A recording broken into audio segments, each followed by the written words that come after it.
Hello students, welcome to Study Valley. मैं हूँ भाग्यश्री और आज हम देखने जा रहे हैं सीबीएसई की 8th स्टैंडर्ड का साइंस का सेकंड चैप्टर का नेक्स्ट टॉपिक। और इसके साथ साथ हम इसका एक्सरसाइज भी देखेंगे। ठीक है, ये लास्ट टॉपिक बचा हुआ है, nitrogen fixation and nitrogen cycle. Okay, तो चलो देखते हैं। You have learn about bacterium, that is rhizobium. Rhizobium bacteria क्या है? नाइट्रोजन फिक्सेशन में हेल्प करता है। It is involve in nitrogen fixation. कैसे? देखो, अर्थ में क्या होता है, 78% एटमॉस्फेयर में नाइट्रोजन होता है। ठीक है, our atmosphere has 78% nitrogen gas. Nitrogen is one of the most essential constituent of living organism. ठीक है, उसे क्या करता है? Organism as part of protein. मतलब कुछ कुछ सॉइल में नाइट्रोजन के लिए आपने देखा होगा ना, पहले चैप्टर में हमने देखा था NPK, मतलब नाइट्रोजन पोटेशियम फॉस्फोरस डालते हैं हम प्लांट्स को फर्टिलिटी बढ़ाने के लिए सॉइल की, राइट। तो वो नाइट्रोजन क्या करता है? हेल्प करता है प्लांट्स को ग्रो करने में, अच्छा प्रोडक्शन होने में, अच्छा फर्टिलाइज करता है सॉइल को nitrogen. Sorry, atmospheric nitrogen can not be taken directly from atmospheric nitrogen can not be taken directly by the plants and animals, right. तो ये डायरेक्टली नहीं ले सकते। तो कैसे होता है? Certain bacteria that is blue green algae present in the soil fix the nitrogen from the atmosphere and convert it into compound of nitrogen, right। जो algae present है, ब्लू ग्रीन algae जो present है, वो nitrogen को fix करती है और that compound mix into compound of nitrogen that converts nitrogen into compound of nitrogen, and that is mixed into atmosphere, and that is mixed into soil also. Once the nitrogen is converted into this usable compound, it can be utilized by plants. एक बार compound तैयार हो जाता है, फिर उसके बाद क्या है, प्लांट्स इसको आराम से यूज़ कर सकते हैं। प्लांट्स के थ्रू, प्लांट्स जैसे सीड्स है, उनके हम क्या खाते हैं, फ्रूट्स खाते हैं, इसके थ्रू क्या होता है, वो हमारे बॉडी में जाता है। हमारे बॉडी में जाने के बाद हमारे एक्सक्रीशन से, वेस्ट से कैसे बाहर आ जाता है। तो नाइट्रोजन जो है वो 78% फिक्स रहता है, कभी भी डिक्रीज नहीं होता, राइट। याद रखना इसको, नाइट्रोजन हमेशा फिक्स रहता है एटमॉस्फेयर में, दैट इज 78%। ठीक है, nitrogen is then use for the synthesis of plant. मतलब फोटोसिंथेसिस प्रोसेस जो है वो प्लांट्स का, वो उसके लिए नाइट्रोजन यूज होता है। When the plants and animal die, bacteria and fungi present in the soil convert nitrogenous waste into nitrogenous compound. देखो, मैंने अभी बताया था, प्लांट्स और एनिमल डेथ के बाद उसका वेस्ट होता है, जो एक्सक्रीशन से भी होता है, वेस्ट होता है, डेड बॉडीज जो होते हैं, उसके बाद माइक्रो ऑर्गेनिजम्स, फंगस जो है, उनको डिकम्पोज कर देते हैं। तो उससे जो भी है नाइट्रोजन कंपाउंड रिएक्शन होके वो वापस सॉइल में मिल जाता है, और उससे क्या होता है, वापस प्लांट्स के पास पहुंचता है। दैट इज, ये साइकिल हमेशा चलता रहता है। तो कौन सा साइकिल? ये देखो, नीचे दिया गया है, एटमॉस्फेरिक नाइट्रोजन, राइट। लाइटनिंग से क्या होता है, नाइट्रोजन ब्रेक हो जाता है, और ये नाइट्रोजन फिक्सिंग बैक्टीरिया से एटमॉस्फेरिक नाइट्रोजन जो है वो ब्रेक हो जाता है। फिर bacteria turns into nitrogenous compound में जाता है, फिर वहाँ से कंपाउंड ऑफ नाइट्रोजन क्या होता है, सॉइल में ऐड हो जाता है। ठीक है, सॉइल में ऐड हो जाने के बाद वो प्लांट्स में आता है। याद रखना, एटमॉस्फेरिक नाइट्रोजन लाइटनिंग के थ्रू और सम ब्लू ग्रीन एल्गी के थ्रू ब्रेक होता है, उसके कंपाउंड्स बनते हैं, फिर वो सॉइल में ऐड होता है, सॉइल के थ्रू वो प्लांट्स में जाता है, राइट। प्लांट्स में जाने के बाद प्लांट्स, एनिमल ईट प्लांट्स। ठीक है, एनिमल जो है वो प्लांट्स ईट करते हैं। तो उससे क्या होता है, नाइट्रोजनियस वेस्ट जो है वो from excretion and from there death, ये नाइट्रोजन कंपाउंड वापस बाहर आते हैं। वापस bacteria turns compound into nitrogenous gases, वापस ये एटमॉस्फेयर में ऐड हो जाता है। तो इससे क्या होता है, 78% कांस्टेंट रहता है। ठीक है, इस साइकिल को याद रखना। कैसे क्या होता है, नाइट्रोजन एटमॉस्फेयर से लाइटनिंग से ब्रेक हो जाता है, ब्रेक हो जाने के बाद राइजोबियम बैक्टीरिया जो है वो नाइट्रोजन फिक्सेशन में जो हेल्प करता है, वो कुछ ब्लू ग्रीन एल्गी जो है वो एटमॉस्फेरिक नाइट्रोजन का कंपाउंड में कन्वर्ट करती है। कंपाउंड हो जाता है नाइट्रोजन का, फिर वो सॉइल में ऐड हो जाता है, फिर प्लांट्स उसको टेक करते हैं, मतलब अपटेक करते हैं प्लांट्स, फिर एनिमल्स उन्हीं प्लांट्स को ईट करते हैं। फिर थ्रू वेस्ट और थ्रू डेड बॉडीज ये नाइट्रोजन जो है वो डिकम्पोज होके वापस सॉइल में चला जाता है, फिर एटमॉस्फेयर में वापस चला जाता है, right.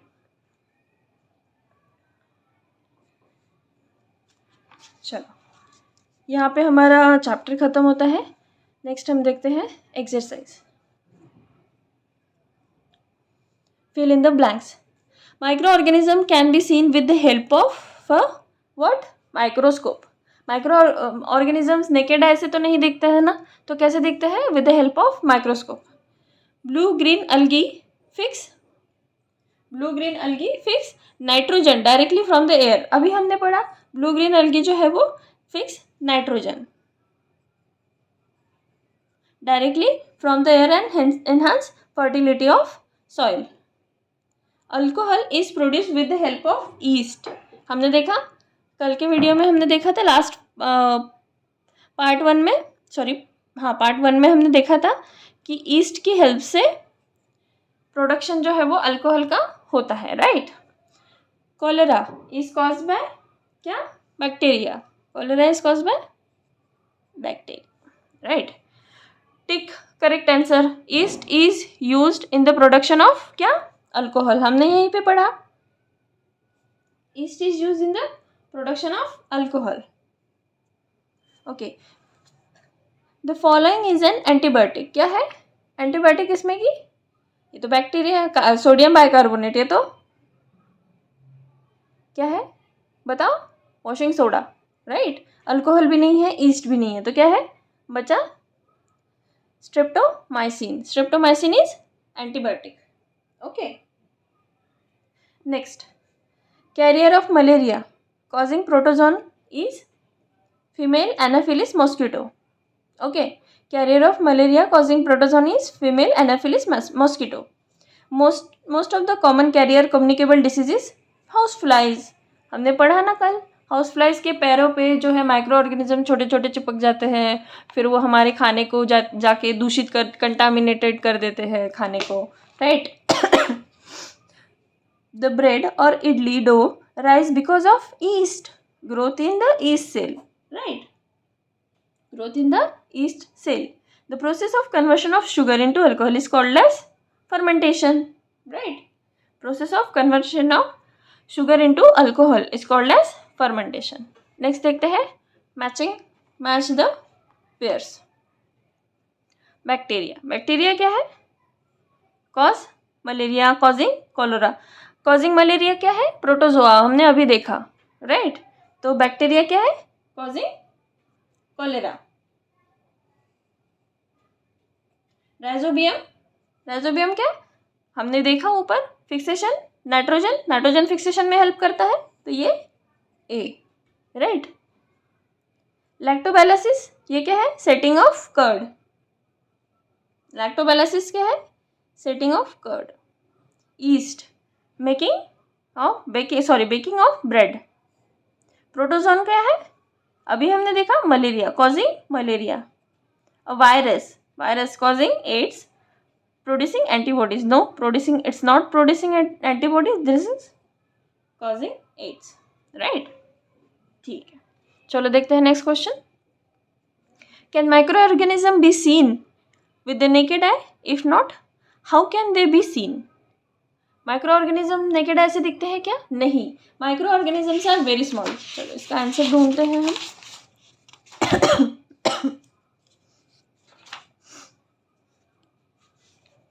Micro organisms are very small. मैं बता देती हूँ आपको इसका आंसर। माइक्रो ऑर्गेनिजम्स बहुत छोटे होते हैं, बहुत स्मॉल होते हैं साइज में, तो वो हमारे नेकेड आई से नहीं दिख सकते, राइट। नेकेड आई से नहीं दिखते हैं, तो उनको हम देखने के लिए क्या करते हैं? माइक्रोस्कोप यूज करते हैं, ठीक है। वो use microscope, magnifying glasses for the micro organism. Others can not be seen without the help of micro, that's why they are called as micro organisms और माइक्रोब्स। मतलब वो आंखों से नहीं दिखते, नेकेड आई से नहीं दिखते, इसीलिए उनको माइक्रो ऑर्गेनिजम्स और माइक्रोब्स बोला जाता है। प्लीज नोट डाउन कर लीजिए आप,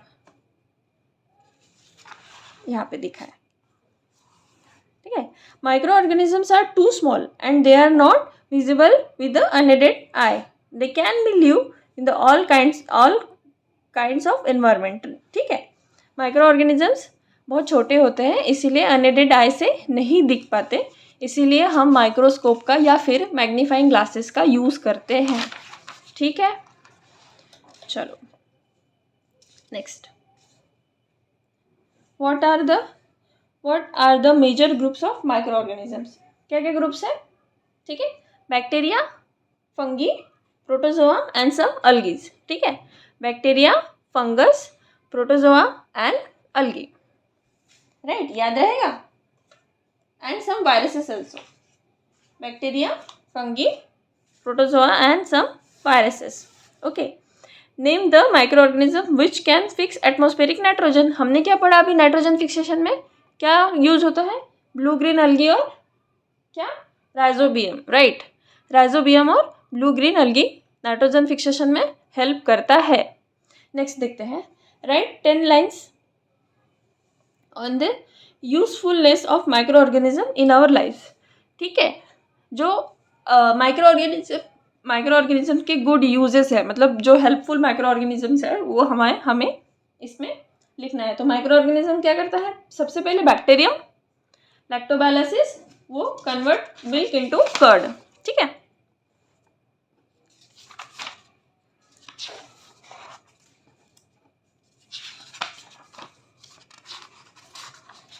देखिए हम देखते हैं, देखिए क्या है, making of curd and bread, मतलब माइक्रो ऑर्गेनिज्म जो है वो that convert milk into curd. Next क्या है? Commercial use. कमर्शियल यूज क्या होता है? Micro organism is also involve in making of cheese, मतलब बड़ी बड़ी फैक्ट्रीज में जो चीज़ बनता है वो चीज़ बनाने में भी माइक्रो ऑर्गेनिज्म इज यूजफुल। ठीक है, नेक्स्ट क्या है? Commercial use. आप प्लीज़ नोट डाउन कर लीजिए ये सब। कमर्शियल यूज़, कमर्शियल यूज़ में क्या होता है? With the help of east. East क्या है? माइक्रो ऑर्गेनिजम्स, उसके मदद से हम क्या करते हैं? फर्मेंटेशन की प्रोसेस फॉलो करते हैं, फिर हम अल्कोहल बनाते हैं। ठीक है, in the help of that is yeast is used for the commercial production of alcohol and wine. ठीक है, acidobacteria acidic is use for the production of acetic acid, मतलब एसिटिक एसिड से भी बनता है, मतलब एक यूज आप ऐसे लिख सकते हो, वाइन बनता है, फिर आप दूसरा लिख सकते हो एसिटिक एसिड बनता है, दैट इज विनेगर। हाँ, विनेगर भी बनता है। ठीक है, एक चीज़ बनता है, कर्ड बन सकता है, आप ये सब आप लिख सकते हो। ठीक है, antibodies, that is medical use of micro organism, antibiotics बनाने के लिए भी हेल्प होता है। ठीक है, micro organisms help in antibodies, making of antibodies. ठीक है, some bacteria fix nitrogen fixation के लिए हेल्प होता है। नाइट्रोजन फिक्सेशन से क्या होता है? हमारा लैंड जो है वो फर्टाइल होता है, increasing soil fertility. Soil fertility के लिए भी कुछ माइक्रो ऑर्गेनिजम्स यूजफुल होते हैं। कुछ क्या करते हैं? जो डेड बॉडीज है प्लांट्स की, एनिमल्स की, उसको डिकम्पोज करने में हेल्प करते हैं। तो क्या होता है? डिकम्पोज करते वक्त फिर वो डिकम्पोज हो जाने के बाद बॉडी इन्वायरमेंट क्या होता है? क्लीन, मतलब कुछ माइक्रो ऑर्गेनिज्म जो है वो क्लीनलीनेस के लिए भी यूज़ होते हैं, वो हमारा एटमॉस्फेयर भी क्लीन कर देते हैं। ठीक है, तो ये सारे यूजेस हैं तो माइक्रो ऑर्गेनिजम्स के। आई होप आपको समझ में आ गया होगा। चलो नेक्स्ट क्वेश्चन देखते हैं। Right short paragraph on harmful effect of, दिख रहा है? Right short paragraph on harmful effect of micro organism.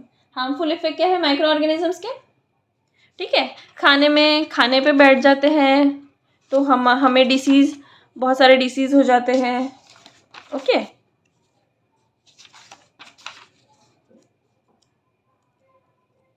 Food poisoning हो जाता है, दिस इज कॉजिंग बैक्टीरिया।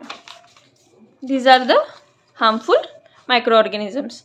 तो हार्मफुल माइक्रो ऑर्गेनिज्म जो है वो क्या करते हैं? कुछ पैथोजन्स होते हैं, वो हमारे डिसीज कॉजिंग माइक्रो ऑर्गेनिजम्स होते हैं, उसको क्या बोलते हैं हम? Pathogen, right, pathogen. तो disease causing micro organisms in human, that is communicable disease. Communicable disease भी होते हैं, मक्खियाँ वगैरह वो कैरियर होती है माइक्रो ऑर्गेनिजम्स की। ठीक है, micro organisms which cause diseases in men animals and plants are called as pathogen, right. हमने देखा अभी माइक्रो ऑर्गेनिजम्स क्या होता है? Pathogen. Okay, pathogen are germs enter into healthy body of human through air, through water, through contaminated food. Okay, contaminated food के through वो body में enter करता है एंड इन मतलब पर्सन को क्या है उससे डायरेक्टली इन्फेक्शन हो जाता है. ठीक है, person suffers when person suffers sneezing from the cold, sneezing fine droplets, मतलब ड्रॉपलेट्स जो है उनसे बाहर जाते हैं, फिर उनको जो है वो फ्लू हो जाता है, फिर फ्लू बाकियों को भी उसमें ट्रांसफ़र हो जाता है. Cough, polio, chicken pox are caused by viruses, right. तो और कौन से डिसीजेस हैं हम देखते हैं यहाँ पे. Tuberculosis, these are the diseases caused by micro organisms, और ये सारे हार्मफुल होते हैं. तो आप ये सब लिख सकते हो कि ट्यूबरक्यूलोसिस जो है वो बैक्टीरिया से फैलता है, कंटामिनेटेड एयर से. तो इससे भी ये भी एक हार्मफुल है माइक्रो ऑर्गेनिज्म. मीजल्स वायरस से फैलता है, this is also harmful to us. Food poisoning होती है इससे. Hepatitis, chicken pox, polio, cholera, typhoid, hepatitis A, malaria, जो सारे जो है वो माइक्रो ऑर्गेनिजम्स से होते हैं. अलग अलग micro organisms, that is bacteria, virus, protozoa, अलग अलग माइक्रो ऑर्गेनिजम्स से होते हैं. फूड पॉइजनिंग होता है.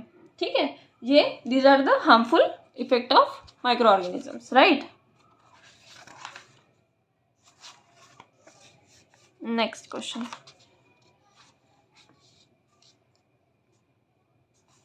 Right a short paragraph on harmful effect. अभी देखा हमने. What are the antibiotics, what precaution must be taken while taking antibiotics, right. Antibiotics क्या होता है और क्या हमने प्रिकॉशन लेने चाहिए एंटीबायोटिक्स के लिए, राइट. एंटीबायोटिक्स क्या होता है? Antibiotics is a medicine. अभी हमने देखा था ना यहाँ पे.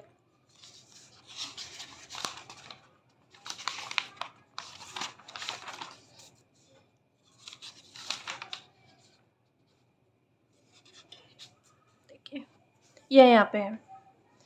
The source of these medicines is microorganism. These medicines kill or stop growth of diseases causing microorganisms. Such medicines are called as antibiotics. Whenever you fall ill, मतलब हमको जब भी कोई भी बीमारी हो जाती है तो हमारी बॉडी में डॉक्टर क्या है, एंटीबॉडीज इंजेक्ट करता है. तो उससे क्या होता है, एंटीबॉडीज तैयार होती है वो दैट फाइट और किल माइक्रो ऑर्गेनिज्म, राइट.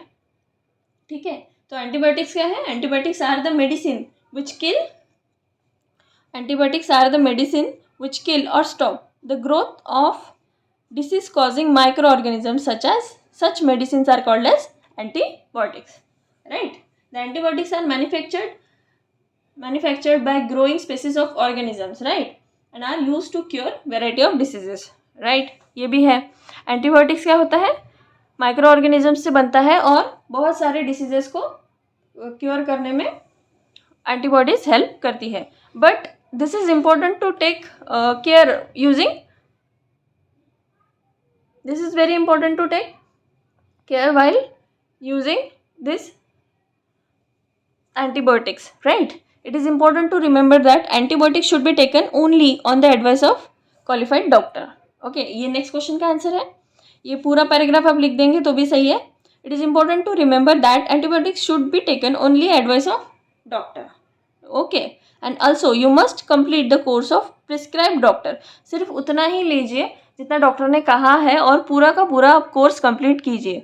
ज़्यादा से ज़्यादा अगर आप एंटीबायोटिक्स लेंगे बिना डॉक्टर के प्रिस्क्रिप्शन के तो it will cause harmful effect to your body. ठीक है, तो और ज़्यादा क्या होता है कि आप अगर ज़्यादा एंटीबायोटिक्स ले लिए बिना डॉक्टर के प्रिस्क्रिप्शन के या फिर बिना ज़रूरत के, तो वो जब आपको ज़रूरत पड़ती है तब वो काम नहीं करती सही से, मतलब unnecessarily may kill the beneficial bacteria. ज़्यादा से ज़्यादा मतलब अगर आप ले लेते हो एंटीबायोटिक तो क्या होता है, अननेसेसरी किल बेनिफिशियल बैक्टीरिया भी होते हैं हमारे बॉडी में कुछ, उनको भी वो मार सकती है एंटीबायोटिक्स, राइट. ठीक है, तो antibiotics however are not effective against cold and flu as these are caused by viruses. Cold and flu के अगेंस्ट एंटीबायोटिक्स यूज नहीं होती because these are caused by viruses. Okay, तो ये हमारा ये चैप्टर यहाँ पे ख़त्म होता है. नेक्स्ट चैप्टर जो है हम नेक्स्ट वीडियो में देखेंगे। तब तक thank you. Please like share and subscribe करना ना भूलिए। प्लीज़ ज़्यादा से ज़्यादा अपने फ्रेंड्स तक ये वीडियो पहुंचाएं। ज़्यादा से ज़्यादा वीडियो आप शेयर करेंगे तो आपकी और आपके फ्रेंड्स लोगों की भी नॉलेज बढ़ेगी। ठीक है, कोई भी क्वेश्चन है, कोई भी डाउट है, क्वेरी है तो आप कमेंट बॉक्स में पूछ सकते हैं। मैं आपको उसका आंसर कमेंट बॉक्स में दे दूँगी। ठीक है, तब तक के लिए thank you. Please like share and subscribe.